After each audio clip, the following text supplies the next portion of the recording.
மகளிர்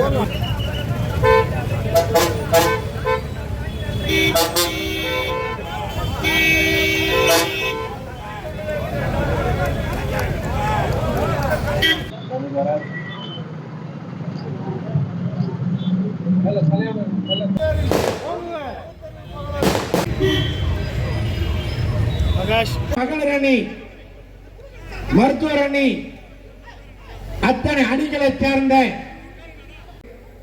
தாய்மார்களே, வியாபார பெருமக்களே, பத்திரிகையாளர்களே, புகைப்பட கலைஞர்களே, அண்ணன் ஏவா வேலு சார்பாக வருக வருக வருக என்று வரவேற்று மகிழ்கிறேன். பல்வேறு மானங்களை ஒன்று திரட்டி இருக்கின்ற தேசம் நம்முடைய பாரத தேசம், தமிழ்நாட்டை சாரும். அப்படிப்பட்ட தமிழகத்தை திராவிட கொண்டிருக்கின்ற காரணத்தினால் மோடி அரசாங்கம் இன்றைக்கு நிதிநிலையில் தமிழகத்தை வஞ்சித்திருக்கிறது. அதை கண்டித்து நடைபெறுகின்ற பொதுக்கூட்டம்.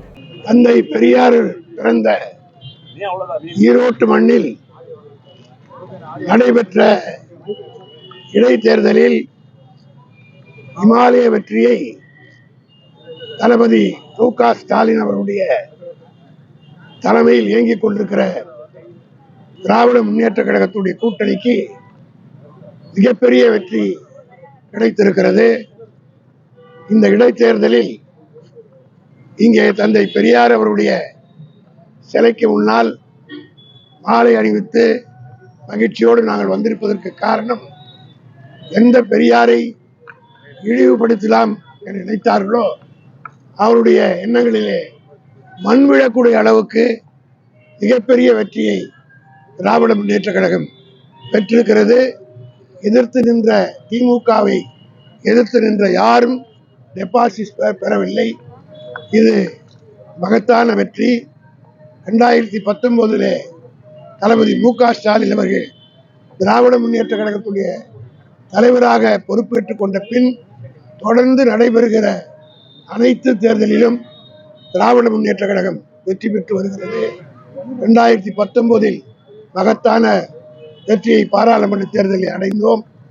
அதனை தொடர்ந்து நடைபெற்ற உள்ளாட்சி தேர்தலிலும் சட்டமன்ற தேர்தலிலும் தொடர்ந்து நடைபெற்ற 3 இடைத்தேர்தல்களிலும் திராவிட முன்னேற்ற கழகம் மகத்தான வெற்றியை பெற்றிருக்கிறது.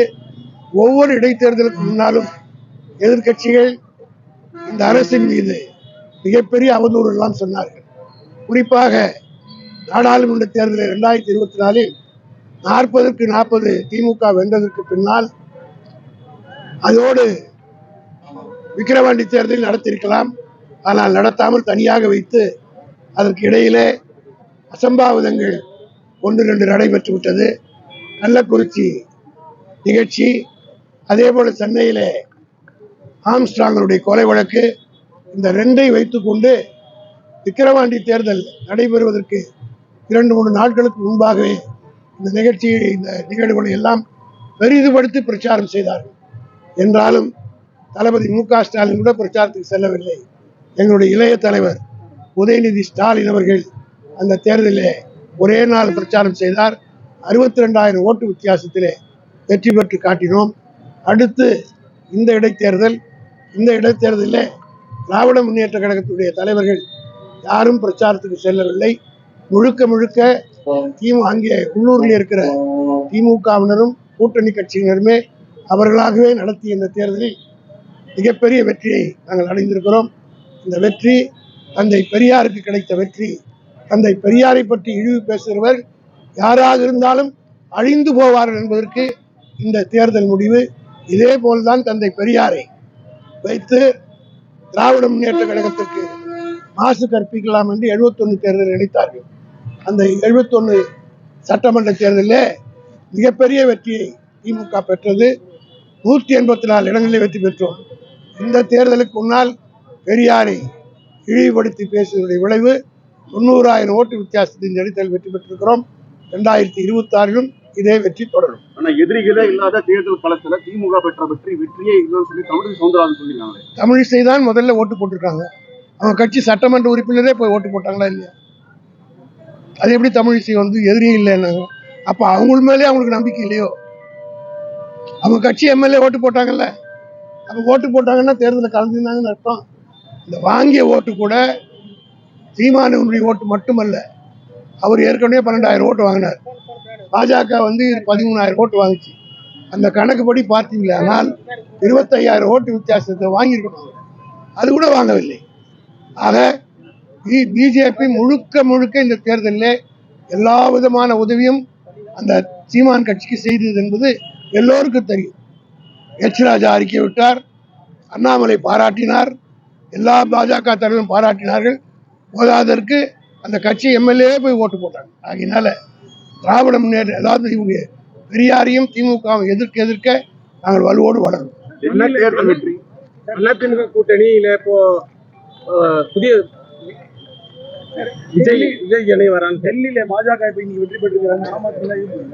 அதாவது எங்கள் தலைவர் கடந்த நாடாளுமன்ற தேர்தலுக்கு முன்னாடியே சொன்னார், எதிர்கட்சிகளின் ஓட்டு பிரிந்ததனால்தான் பாஜக ஆட்சிக்கு வர முடிகிறது. அதையெல்லாம் ஒற்றுமைப்படுத்த வேண்டும் என்ற முயற்சியை எங்கள் தலைவர் நாடாளுமன்ற தேர்தலுக்கு முன்பாக அவருடைய பிறந்தநாள் விழாவிலே தெளிவாக சொல்லி ஓரளவுக்கு ஏற்படுத்தினார். அதனுடைய விளைவுதான் இந்தியா முழுவதும் ஒரு மைனாரிட்டி அரசு அவங்க அமைச்சிருக்காங்க. இந்தியா டெல்லியிலே அது அமையவில்லை.